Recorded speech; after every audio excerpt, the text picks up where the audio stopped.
Sorry to say. ভাসুর ওরে ঝাড়ু, এই যে ঝাড়ু আছে না, ঝাড়ু নিশ্চয় দর্শক দেখতে পাচ্ছেন। প্রথমে হয়তোবা যারা অনেকেই জানেন যে উনি আমার সেকেন্ড কাজিন, বাট আমি বিষয়টা একটু ক্লিয়ার করি, সেটা আবার যারা হয়তোবা জানেন না।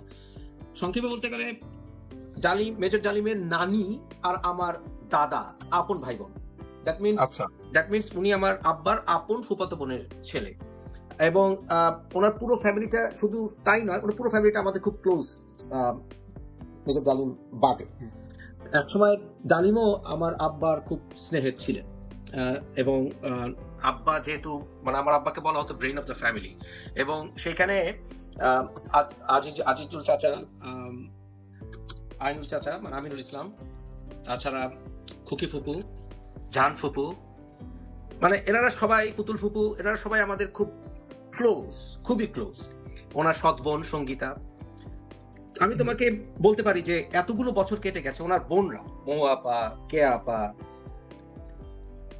এনারা কেউই আসলে ওনার এই জিনিসটাকে সমর্থন করেনি as far as I know। এবং আমরা এতগুলো বছর, ওয়াজদুল চাচা ওনার আরেক মামা, আপন মামা, আমরা দিনের পর দিন, ঘন্টার পর ঘন্টা আমরা গল্প করেছি ফ্যামিলিতে, ওনাকে সবাই ধিক্কার জানিয়েছিলেন। গত কয়েক বছর আগে আমার সর্বশেষ ওনার ছোট ভাই স্বপন ভাইয়ের সাথে আমার কথা হয়েছিল স্কাইপে। ওনাকে আমি জিজ্ঞেস করতে চেয়েছিলাম ডিটেলস, বাট উনি সেই সময় জাস্ট কুশল বিনিময় হয়েছিল।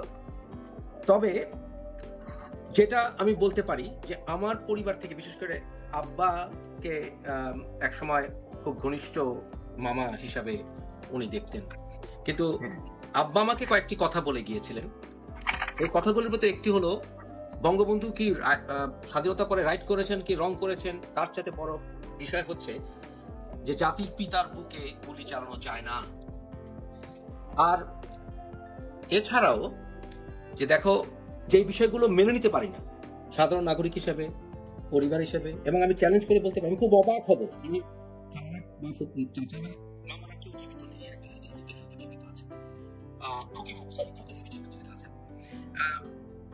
সেটা হচ্ছে, দেখো আমি রাজনীতির কারণে ধরেও যদি নেই, ধরে মানে তর্কের খাতে, আলোচনার খাতে ধরে নিলাম যে বঙ্গবন্ধুকে হত্যা করেছে, কামালকে হত্যা করেছেন, জামালকে হত্যা করেছেন, ওয়াইফরা কি দোষ করেছিল? কেন বেগম জিয়াকে হত্যা, বেগম মুজিবকে হত্যা করা হলো? কেন শিশু রাসেলকে হত্যা করা হলো, যেই শিশু রাসেল বলছিলেন যে আমি মার কাছে যেতে চাই? কেন সানিয়াবাতের পরিবারের মেয়েদেরকে হত্যা করা হলো? কেন শেখ জামালের ওয়াইফদেরকে হত্যা করা হলো? এগুলো ক্যাজুয়ালিটি, এগুলো বলে পার পাওয়া যায় না। আমরা দুজনেই আইনের ছাত্র, মানে এক্স্যাক্টলি কনস্ট্রাকটিভ লায়াবিলিটি, এবং তারা এগুলো জেনে শুনে করেছে। তারা জেনে শুনে প্রতিটা অ্যাকশনে বোঝা গেছে যে তারা নিশ্চিহ্ন করে দিতে চেয়েছে, এবং তাদের যে ঘৃণা এটা প্রকাশ পেয়েছে। সুতরাং মুজিবকে হত্যা করতে চাইনি, বঙ্গবন্ধুকে হত্যা করতে চাইনি, এই সকল ফালতু কথা বলা, এবং তার ভিতরে কোনো রিমোর্স দেখিনি আমি, ন্যূনতম। আজকে আমার ওয়াইফ আমার পাশে আছে, বিজয়, মেইন কারণটা হচ্ছে ও সহ্য করতে পারছে না। আমি বলেছিলাম এক সময় যে হাজার তোমার আসলে সরি টু সে। ভাসুর ওরে ঝাড়ু, এই যে ঝাড়ু আছে না, ঝাড়ু নিশ্চয় দর্শক দেখতে পাচ্ছেন, ঝাড়ু, ওকে বাংলাদেশের মানুষ ঝাড়ু নিয়ে অপেক্ষা করছে। আচ্ছা ওকে, আলাদা করে দিব, স্যান্ডেল দিয়ে পিটাবো। আচ্ছা, এই কথাটা বলার জন্য understand her agony আর কি। I can fully understand and relate her agony and pain. ভাবির যে রিঅ্যাকশনটা fully understandable। ছোট্ট শিশু বাচ্চা রাসেল কি করছিল? কেন ওকে মারা হলো? কেন শেখ মুজিবের ওয়াইফকে মারা হলো? তারপর প্রেগন্যান্ট ভাবিগুলো ছিল, ওই ভাইয়ের বউগুলা, তাদেরকে মারা হচ্ছে। ওই বাংলাদেশে গেলে নিজু ওর কবরে পুকুরে ফেলে দিব, কুকুরকে খাওয়া দিব। একটা জিনিস কিন্তু আমাদের মনে হয় মুফাসিল ভাই, ভাবি, আমি মনে হয় একটা জিনিস সবসময় বলি, সেটা হলো যে আমাদের একটা জায়গা থেকে, দর্শকদেরকে বলছি রিজু, আমি আগে একটু সরি বলে বলছি, আমার ওয়াইফ অত্যন্ত ইমোশনাল অবস্থায় আছে। আমি তাকে নিয়ন্ত্রণ, ও বলছে আজকে আমাকে একটা লাইন হলে বলতে হবে। I'm sorry to say যে আমি আমার ওয়াইফ অত্যন্ত, আমি বাংলাদেশি, আমি বাংলাদেশের মাটিতে আমার জন্ম, আমার বাপ দাদারা সব বাঙালি। শেখ মুজিব জাতির পিতাকে মারছে, এটা আমি তখন আমার জন্মও হয় নাই। আমি সব গল্প শুনে, আব্বার কাছে, বাসা সবার কাছে গল্প শোনা, বই পড়ে দেখা, মনে হলেই আমার মনে হয় আমি পিটাই হাড্ডি কুটি ভেঙে যাই। তাহলে এতই যখন বুকের পাটা ছিল, শেখ হাসিনা যখন ক্ষমতায় ছিল, আসিস নাই কেন বাংলাদেশে? এখন কেন, তখন কেন ইঁদুরের গর্তে যে লুকাইছিলি? ওসব বলো। ওকে তোমরা মেজর বলো কেন? ও তো দেশের কলঙ্ক, ওর গায়ে থুতু মারা উচিত। ওকে, অলরাইট। ডান? ওকে, সরি নিজুম, হ্যাঁ গো অ্যাহেড।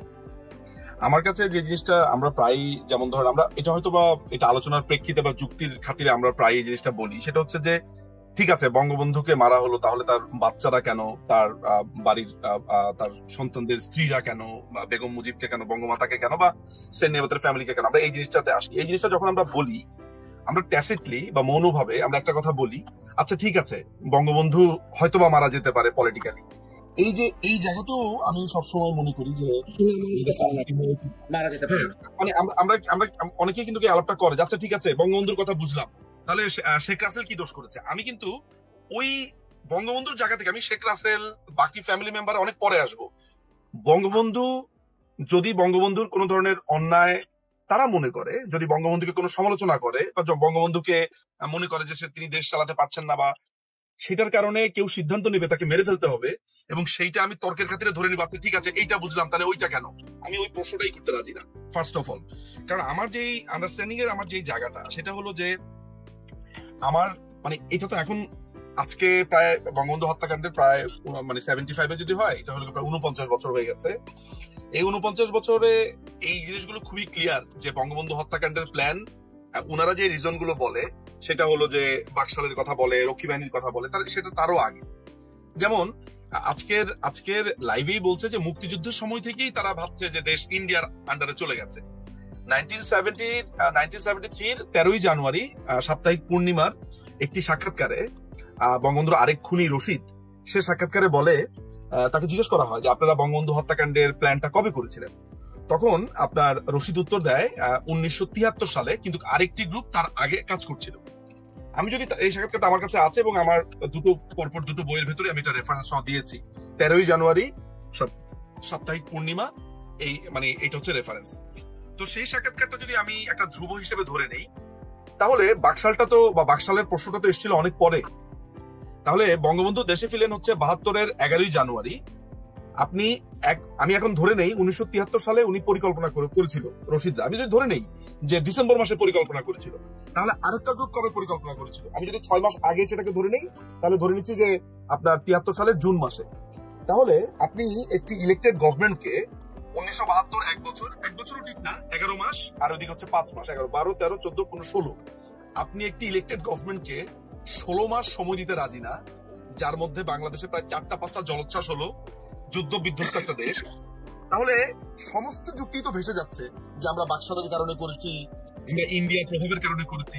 মহাসির ভাই, ইন্ডিয়া তো মনে হয় আপনার 26শে মার্চের আগেই চলে গেল, প্রথম স্বাধীনতা দিবস আগেই চলে গেল, তাই না? আমার এক্সাক্ট ডেটটা মাথায় নাই, but sometimes in March, right? তাহলে 26 তারিখের ভিতরে চলে গেছে তারা। হ্যাঁ, মানে বিফোর দা আপনার ইন্ডিপেন্ডেন্স ডে, এটার আগে 26 মার্চে আগে চলে গেছে। হ্যাঁ, ভারতের হেজিমনি, এই যে ভারতের, দেখেন ভারতের সাথে আমাদের নানান রকমের প্রশ্ন আছে। পার্শ্ববর্তী দেশ, তাদের সাথে আমাদের হিস্সা আছে, আমাদের কাছে নদীর পানি বন্টনের ব্যাপার আছে, আমাদের সাথে তাদের ল্যান্ডের ব্যাপারগুলো ছিল, সলভ হয়েছে।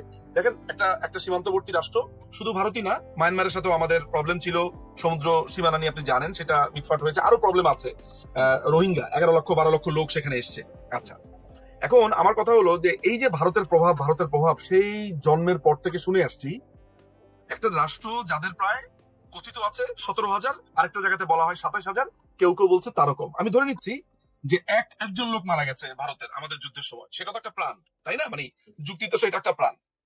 ভারত বাংলাদেশের স্বাধীনতা যুদ্ধের একজন মিত্র ছিল এবং তাদের সৈন্যরাও সেখানে মারা গেছে।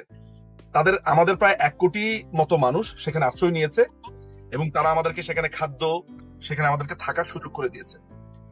এই জায়গাগুলো যেই রাষ্ট্র করেছে, আজকে যদি আমরা মিয়ানমারকে বা ভারতকে তাদের স্বাধীনতার জন্য সাহায্য করতাম, আমাদের কি তাদের স্বাধীনতা পরবর্তী সময় আমার কি তাদের উপর একটা স্টেক থাকতো কিনা? মানে it's kind of a like a brother what they are doing. মানে আমি যদি খুবই নির্মোহ ভাবে প্রশ্ন করি, ভাইস ভার্সা, আপনি ভাইস ভার্সা ধরা যাক, এই যুদ্ধটা আমাদের হয়েছে ভারতের সাথে স্বাধীনতা যুদ্ধ হয়েছে, পাকিস্তান আমাদেরকে সাহায্য করছে।